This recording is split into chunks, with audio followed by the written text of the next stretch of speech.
Situé en plein cœur de la ville de Gagnoua, au centre-ouest du pays, à environ 300 km d'Abidjan, le lac d'Elbo fait la fierté des habitants de la cité du fromager.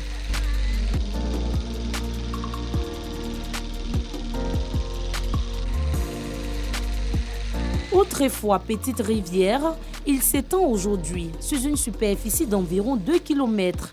Le lac d'Elbo, une richesse pour la région du Go. Le lac, c'était tout juste une petite rivière, un filon. Et en 1966, comme la ville de Gagnoua n'avait pas d'eau, Houphouët-Boigny a dû faire ce barrage-là avec un château pour donner de l'eau à la ville de Gagnoua.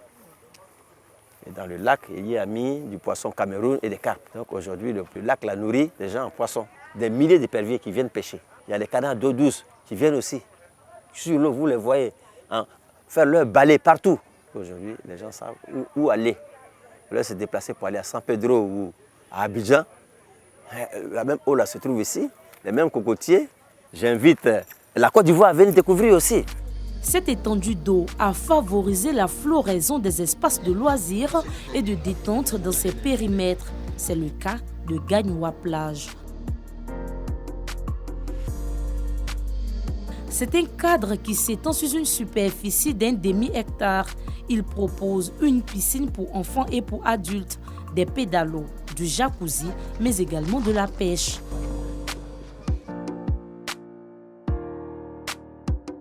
Les week-ends et jours fériés, cet espace refuse du monde. Je suis venu me distraire avec mes collègues parce qu'on passe tout le temps dans les bureaux, dans nos différents bureaux.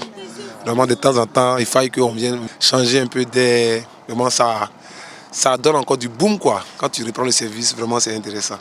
Et puis, il faut dire aussi que vraiment, à Gagnoua, on ne s'entendait pas à ce genre de choses, mais vraiment, aujourd'hui, nous sommes heureux parce qu'au lieu de se déplacer, pour aller jusqu'à Abidjan, pour aller voir ce genre de choses, on a déjà ça à Gagnoua. Comme Dimitri, ils sont nombreux ces visiteurs qui sont séduits par ce lieu. Je suis venu passer le week-end à Gagnoua. Et donc là, mon collègue là, me fait découvrir cet endroit. J'ai vraiment apprécié. Et c'est important, c'est bien parce que ça permet aux gens de déstresser. Après une longue semaine stressante, quand vous vous retrouvez là, vraiment, je pense qu'au sortir de là, le lundi, vous retenez vraiment fort, plein d'énergie. Et moi, j'invite les gens vraiment à découvrir cet endroit-là qui est vraiment un endroit très attrayant. L'une des particularités de cet espace, la gastronomie africaine et européenne, en passant par les aires de jeu et la balade sur l'eau. Ils m'ont bien accueilli, il y a des cocktails, c'est très bien fait, le cadre est très beau. Abidjan, Gagnoua, c'est pareil. Ce que je vois là-bas, c'est ce que j'ai vu ici aussi. Selon Fernand Niawa, l'un des responsables de ce paysage, depuis son ouverture l'année dernière, ce sont plus de 5000 personnes qui découvrent avec admiration ce site. On a développé l'idée d'à la fois offrir quelque chose de beau à la ville de Gagnoua, de sorte que ça soit un centre touristique. C'est un centre aéré où chacun des travailleurs, même le citoyen lambda, puisse venir se récréer après un boulot, tantôt pour s'amuser. Au-delà du loisir, l'espace s'inscrit dans la promotion de l'écotourisme et la valorisation de la culture du peuple bété. On veut recréer la vie de village, on appelle ça un peu Gagnoua Village. Gagnoua Village, c'est des cases bété que nous sommes en train de bâtir. Bientôt, ça sera fonctionnel, puis les gens auront le temps de se reposer là. Comme au village, on a des hôtels du UP ici, mais nous, c'est la vie du village qu'on voudrait recréer. Et puis, nous utilisons ici tout ce qui est énergie solaire. Au coucher du soleil, on assiste à un cadre enchanteur, féerique, agréable, paisible et reposant pour le bonheur de la population de la région du Go.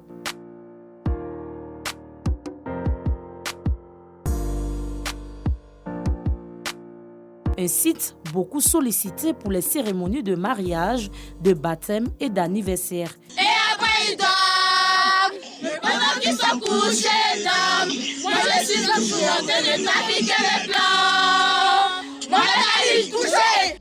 Au petit matin, une autre découverte, le parc Axel, un lieu conçu pour permettre aux tout petits de se récréer et de se divertir.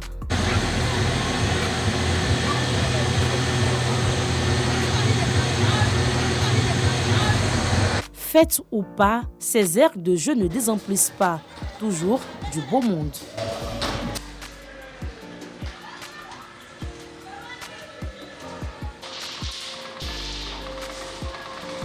Venue de France avec ses enfants pour les vacances en Côte d'Ivoire, Asta ne manque pas de profiter de ce parc d'attractions. Ses enfants et elle sont tout heureux. J'ai entendu parler de ce parc quand je suis venue m'amuser avec les enfants. L'endroit est vraiment jovial, c'est bien, les enfants arrivent à s'amuser. Il y a les jeux pour les enfants, il y a un peu de tout. C'est vraiment bien, oui. La spécificité de ce parc, selon ses responsables, la qualité du service. Ici, les enfants s'amusent, les grandes personnes sont à l'aise, ils viennent passer du bon temps. Bon, si tu veux manger, nous avons de bons menus. Nous avons des lapins, nous avons des pintades de poulets africains. La personne qui vient ne va pas regretter. On accorde un accueil chaleureux, les gens sont souriants, accueillants. En 2023, dans le cadre des Sublimes du tourisme, ce parc a reçu le premier prix du meilleur établissement de loisirs de la région du Go. À Abidjan comme à l'intérieur du pays, le tourisme local est en plein essor.